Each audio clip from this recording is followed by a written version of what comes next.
অন্তত আমার চেহারা দেখবেন না। আমার ছেলে বউ ইহুদি না, হ্যাঁ সে খ্রিস্টান। খ্রিস্টান আমাদের আহলে কিতাব। तो ছেলে হয়েছে নাম কি? তা আমি বললাম নাম জয়। इसका मतलब क्या है?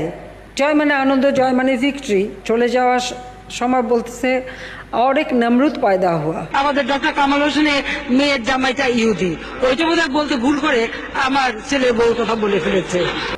এই মোবাইল ফোন কে দিয়েছে? আওয়ামী লীগ সরকার ক্ষমতা আসার পর।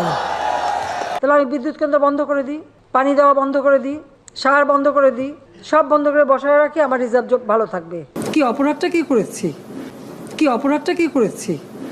কি অপরাধটা কি করেছি? আমার পাওয়ার চাই, আমি দেশে উন্নতি করতে চাই, সাফ কথা। আমার বিদ্যুৎ শতভাগ দিই, কমায় ওই 28 ভাগে নিয়ে আসবো। পেঁয়াজ ছাড়াও কিন্তু রান্না হয়। হ্যাঁ আমি কিন্তু করি, আমি করি তো, আমাদের বাসা করে।